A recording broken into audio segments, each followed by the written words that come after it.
Quand on parle d'e-commerce, les États-Unis ont clairement une longueur d'avance sur nous. Et en étant sans cesse à la recherche de nouvelles idées pour nos clients, c'est une vraie chance. Alors bien évidemment, quand on regarde ce que font les D2C américaines, on le fait avec un regard suffisamment critique, car les codes publicitaires ne sont pas les mêmes qu'en France. Mais cela reste une vraie source d'inspiration, et ça nous permet d'apercevoir des idées et des usages qui arriveront peut-être chez nous demain. Dans cette vidéo, je vais vous présenter 5 D2C américaines, et ensemble, on va analyser leur bibliothèque publicitaire. La bibliothèque publicitaire, ou Meta Ads Library, pour ceux qui ne connaissent pas, c'est un espace accessible à tous où vous pouvez entrer le nom d'une marque et voir les publicités qu'elle diffuse ou a diffusées. Et quand on est annonceur et qu'on recherche de nouveaux concepts pour ses campagnes, c'est une vraie mine d'or. En tant qu'agence, c'est un outil qu'on utilise tous les jours. Et depuis nos débuts, il y a 5 ans, on liste les marques qui sont particulièrement douées pour créer de bonnes ads. On les référence en interne dans une database Notion, organisée par secteur, sous-secteur et par pays, qu'on utilise pour nos veilles et que l'on partage avec nos clients. Et on en a extrait une sélection de marques américaines qu'on a regroupées dans un panorama de 125 marques que vous pouvez télécharger. Le lien est en description de la vidéo. L'idée, c'est de vous permettre, quand vous manquez d'inspiration, de piocher dans ce fichier des marques de votre secteur, d'éviter le syndrome de la page blanche et surtout de diversifier les concepts au sein de vos campagnes sur Meta Ads. Je m'arrête une seconde sur la notion de diversifier son contenu. C'est un sujet qu'on voit revenir tous les jours avec nos clients. Et les dernières nouveautés et innovations du côté de Meta, on entend notamment beaucoup parler d'Andromeda ces derniers jours, montrent clairement qu'il y a une vraie récompense pour ceux qui font bien ce travail de diversification créative. Pour performer en social ads en 2025, et ça risque d'être encore plus le cas en 2026, on ne peut plus se contenter de quelques statiques ou de 2-3 UGC. Il faut construire un vrai mix publicitaire avec des contenus adaptés aux différents placements et aux différents profils d'utilisateurs, selon leurs usages, leurs intérêts et leurs intentions. Et juste avant de vous présenter les 5 D2C qu'on a sélectionnés, je me présente rapidement. Je suis Thomas, fondateur de XPLR, une agence ads et créa dédiée aux marques e-commerce. Notre quotidien, c'est de piloter les budgets médias de nos clients sur Meta, Google et les autres régies de social ads. Avec notre studio créa, on imagine et produit les créas qui accompagnent ces campagnes et on construit avec nos clients leur creative stratégie. Et comme nos clients sont tous des marques e-commerce, notre défi au quotidien, c'est que chaque euro investi ait un vrai impact sur leur croissance et leur rentabilité. Aujourd'hui, on est 12 à l'agence et on accompagne une quarantaine de clients, parmi lesquels Orchestra, Thingsbury, Picture, Le Pantalon, Mon Bento, Le Vent à la Française ou encore Le Petit Ballon. Sur cette chaîne, on partage 2 types de contenus, des vidéos comme celle-ci avec nos retours d'expérience, nos outils et nos bonnes pratiques, et des podcasts dans lesquels on invite des fondateurs, head of e-commerce ou experts à partager leurs meilleurs conseils. Si nos contenus vous aident, pensez à vous abonner à la chaîne et à suivre ce que l'on fait aussi sur LinkedIn. Pour vous, c'est un simple clic. Pour nous, c'est un vrai soutien. Ça nous permet d'investir plus de temps sur cette chaîne et d'inviter des experts toujours plus quali dans notre podcast. Allez, on passe tout de suite aux 5 marques qu'on a sélectionnées pour cette vidéo.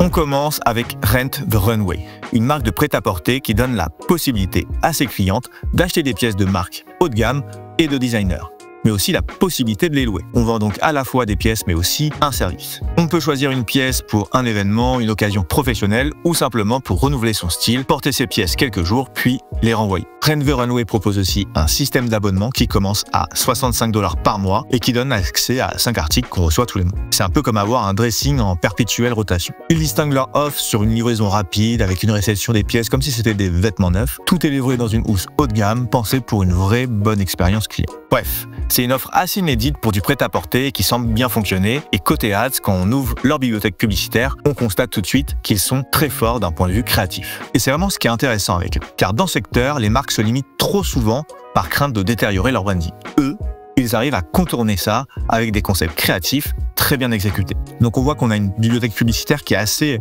variée et remplie en termes de contenu. Ce qui est vraiment intéressant avec eux, c'est qu'ils ont différents concepts qu'ils nomment même directement dans leur publicité. On a un premier concept qui s'appelle Meet the Designer. En fait, ici, ils invitent une designer à expliquer sa collection et à la présenter, ce qui donne énormément de poids et de crédibilité derrière à la collection en question. Et puis c'est un format qui est assez intéressant, qui est plutôt tourné vers de l'awareness et qui marche vraiment bien avec des placements comme les Reels ou TikTok, par exemple, si on était sur TikTok. On a ici un autre concept qui s'appelle Work Tip Wednesday. Le concept, c'est d'inviter une professionnelle. Alors là, en l'occurrence, c'est une influenceuse qui est également responsable, directrice commerciale chez une marque de matériel de puriculture. Et en fait, cette personne explique comment elle se prépare le matin et les raisons pour lesquelles elle utilise Rent the Runway et pourquoi c'est intéressant pour elle, qui est une professionnelle avec des responsabilités, de louer directement ses vêtements. Et on a aussi un autre concept qui s'appelle No Serving, où ici, ils ont invité une créatrice de contenu qui est spécialisée a priori dans la food.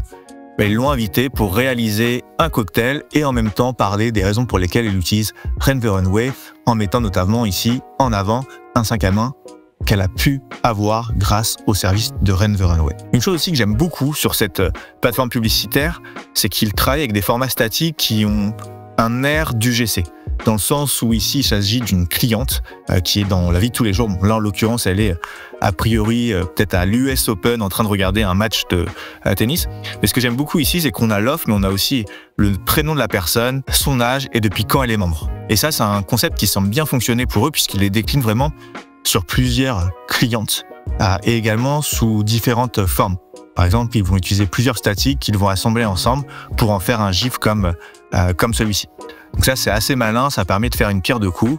On voit aussi qu'ils utilisent ce type de format sous différents templates, ce qui permet d'avoir grosso modo une créa qui est la même, mais de pouvoir tester des déclinaisons. On retrouve sur leur Ads Library des concepts publicitaires un peu plus classiques. Je veux dire par ici des UGC, on a une cliente face caméra qui explique les raisons pour lesquelles elle loue ses vêtements plutôt qu'elle ne les achète. Ça, c'est assez malin.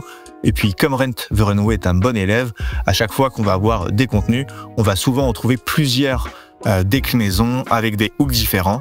On a par exemple cette vidéo que l'on retrouve avec un hook différent juste ici. Ça, c'est une bonne pratique, c'est un classique, mais c'est toujours bon de le rappeler. Ce que j'ai vraiment apprécié en regardant la bibliothèque publicitaire de Rent the Runway, c'est qu'il y a de la diversité et surtout dans un écosystème où on est souvent bridé pour des raisons de branding. On voit qu'ils arrivent à être créatifs et assez innovants sans pour autant détériorer leur image de marque. Donc c'est une bibliothèque publicitaire que je vous recommande d'aller regarder si vous êtes une marque de prêt-à-porter plutôt premium et que vous séchez un peu à trouver des nouveaux concepts de publicité.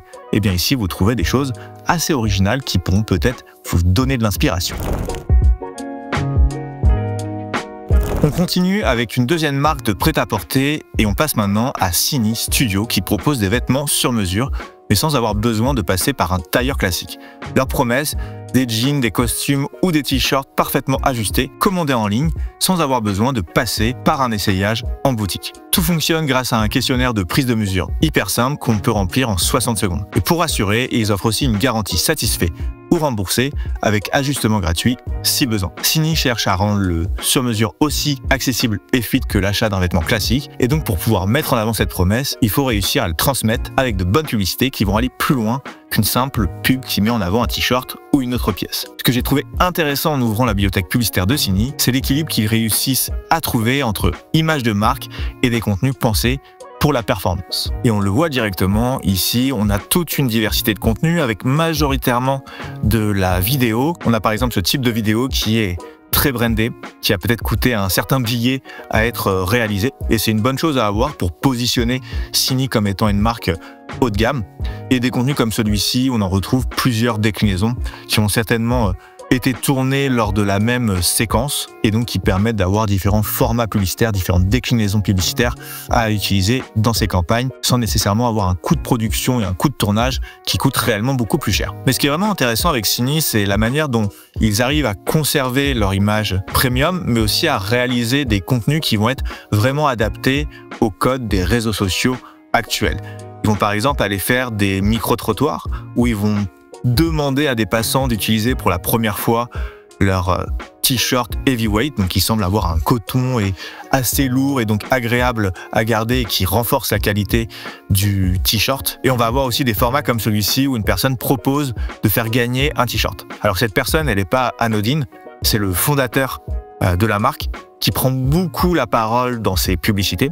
On entend régulièrement parler de Founder Generated Content, Sini est un très bon exemple en la matière. On a le fondateur qui va expliquer les bonnes raisons pour lesquelles acheter un costume de qualité quand on est une personne professionnelle avec une vie très intense. On va avoir aussi le fondateur qui va se rendre dans des boutiques pour dénoncer les dérives de la fast fashion et pourquoi c'est une mauvaise idée d'acheter des t-shirts de mauvais coût à bas prix. Et à l'inverse, pourquoi c'est plutôt un bon investissement d'acheter son t-shirt chez Sini. Et on va avoir des formats un petit peu plus classiques où on va avoir une personne qui va expliquer 3 bonnes raisons d'acheter un t-shirt chez Sini. Ce que j'ai aimé dans cette bibliothèque publicitaire, c'est comme pour Rent the Runway, une bibliothèque publicitaire, on a des formats, des concepts qui changent pour du prêt-à-porter. En prêt-à-porter, on est souvent cantonné à mettre sa pièce au milieu de l'image et à tourner des séquences assez focus sur le produit et à raconter finalement peu d'histoire. Ce qui est une bonne chose parce que le produit le nécessite, mais ce qui n'est pas une bonne chose pour aller créer de l'awareness et pour jouer le jeu des réseaux sociaux actuels. C'est important de pouvoir le mettre en scène dans des contenus qui vont être un petit peu plus éducatifs ou en tout cas spontanés et intéressants à regarder quand ils vont être diffusés dans des Reels. Et je trouve qu'ici on a de bons exemples qui, encore une fois, marchent avec les codes des réseaux sociaux, mais aussi ne viennent pas détériorer l'image de marque. Donc si vous êtes, je sais pas, une marque de sneakers, de maroquinerie ou de prêt-à-porter et que vous avez quelques différences comme par exemple la matière qui est utilisée pour vos produits ou la manière dont ils sont conçus, par exemple du Made in France, eh bien allez regarder la bibliothèque publicitaire de Sini. Vous trouverez certainement des manières de mettre en avant vos différences auxquelles vous n'auriez pas pensé. On passe maintenant à notre troisième marque, une marque spécialisée dans le design d'objets du quotidien. Des ciseaux, des tire-bouchons, des porte-clés, des couteaux. Bref, des objets qu'on a l'habitude d'acheter sans trop y penser, souvent pour quelques euros. Mais ici, on est dans une approche complètement différente. Greg Hill mise plutôt sur le design et l'intemporalité de ces objets. Chaque objet est pensé pour être très beau, pour trouver sa place dans le quotidien et ne plus jamais finir au fond d'un tiroir. Quand on visite leur site, on voit tout de suite que les produits sont beaux, soignés, que c'est très bien présenté. Moi, j'adore personnellement. Mais vendre un tire-bouchon à 100$ ou une paire de ciseaux à 50$, ça demande de solides arguments. Leur pari, c'est de séduire par le design, mais surtout d'expliquer le pourquoi derrière chaque produit. Et c'est exactement ce qu'on retrouve dans leur bibliothèque publicitaire. Une vraie cohérence entre le positionnement premium de la marque et la manière dont elle communique. Une chose qui est assez intéressante dès qu'on va sur la bibliothèque publicitaire, c'est que c'est finalement des objets assez simples qu'ils proposent. Pour autant, ils vont avoir quand même beaucoup de publicités sur lesquelles ils vont miser. Ils semblent beaucoup miser notamment sur le format carrousel qui est toujours bien travaillé. Donc ça, c'est une première chose.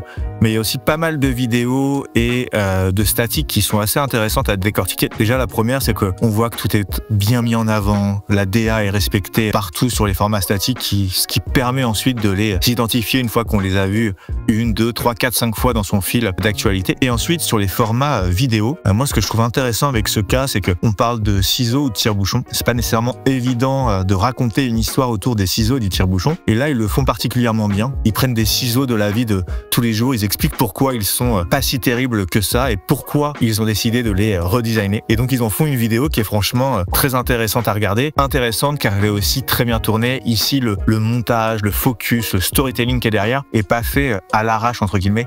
On voit que c'est vraiment un contenu qui est pensé pour capter de l'attention et garder cette attention. On retrouve le même concept avec cette publicité sur un stylo où on voit la petite accroche ici qui ne reste pas fixe quand on tire dessus sur un stylo classique.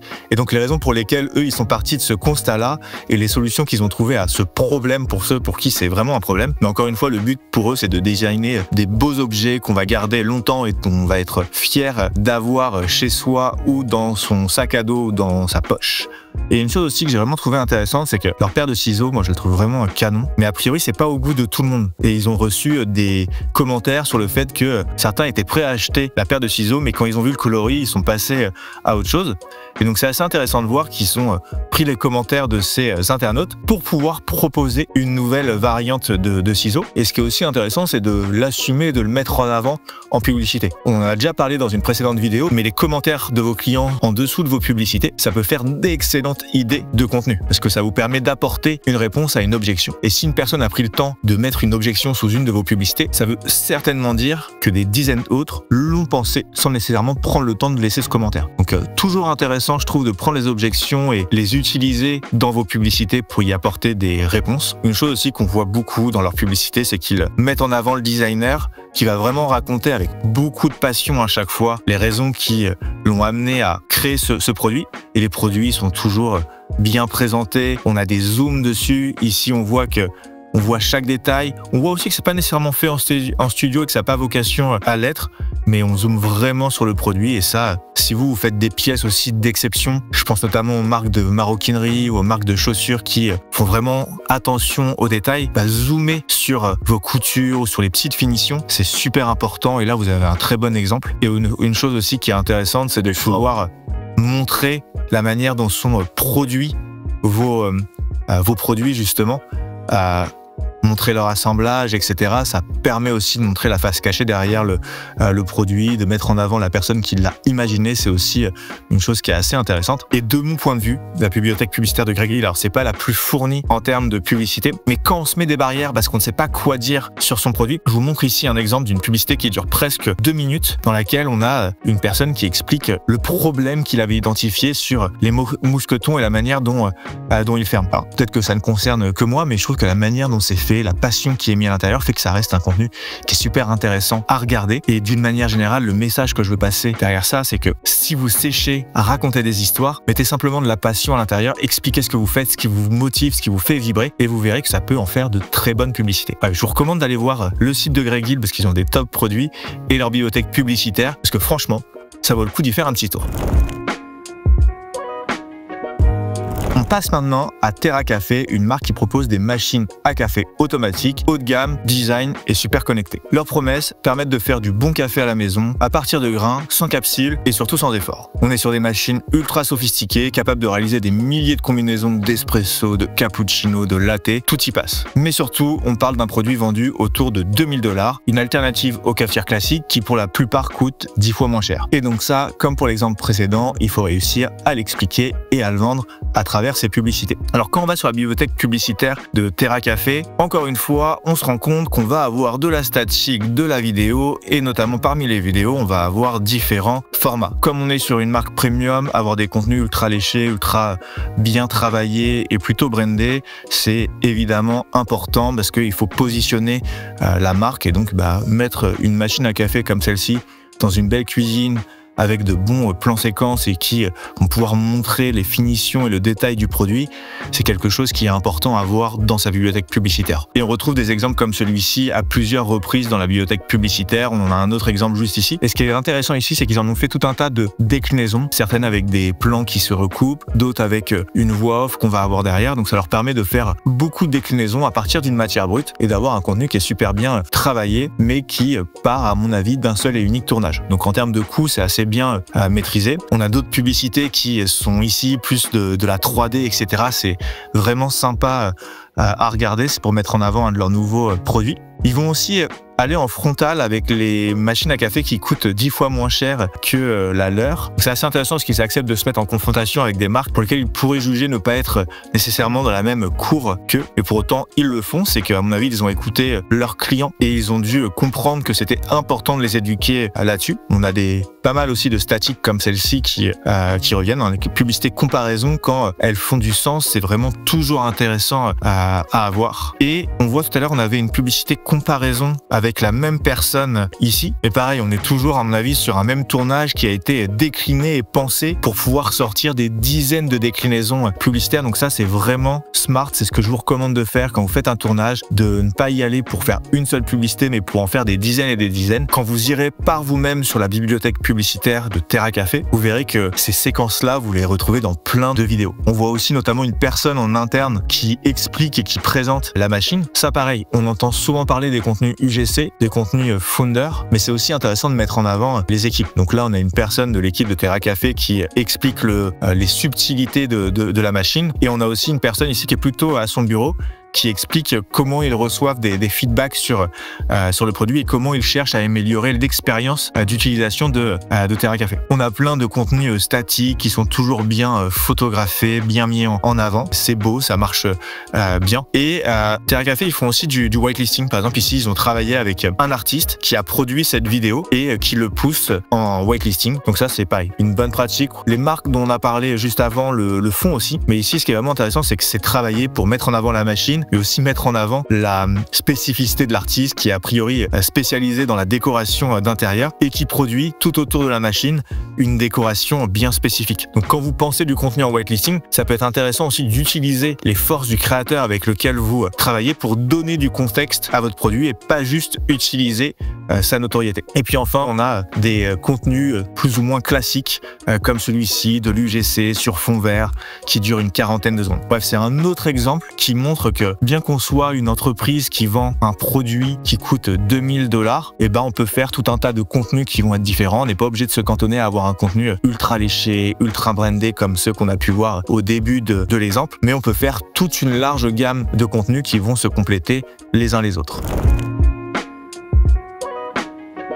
On termine cette sélection avec Glossier, sans doute la marque la plus connue de cette vidéo. Côté cosmétique, le choix n'a pas été simple. Les États-Unis regorgent de marques très solides en social ads sur la verticale beauté. Glossier est loin d'être la seule marque à analyser et on vous recommande vraiment d'aller explorer les autres pépites du panorama. Mais Glossier reste un excellent study case, notamment pour la richesse et la maîtrise de ses formats créatifs. Il mixe absolument tout, des visuels très léchés, du motion design, des démonstrations produits, des contenus focus sur l'usage, des UGC plus bruts, des vidéos naturelles, même des formats très travaillés proches du brand content. Ils ont bien compris qu'il ne fallait plus miser sur un seul type de contenu. Ce qu'il faut, c'est orchestrer une diversité créative cohérente, capable de toucher différents profils sur différents formats et à différentes étapes du parcours d'achat. Et c'est exactement ce que montre leur Ads Library. Donc quand on va dessus, encore une fois, quand on crawl, on s'aperçoit rapidement qu'il y a beaucoup de publicités qui sont testées avec pas mal de vidéos, mais pas que. C'est certainement l'exemple parmi les 5 où vous allez voir le plus de formats statiques. Donc parmi les vidéos, comme beaucoup de marques de produits de beauté, on va retrouver des formats UGC. Mais sur les formats style UGC, j'ai quand même envie de noter le fait qu'on va en avoir qui vont être travaillés directement avec des créatrices qui ont une certaine communauté sur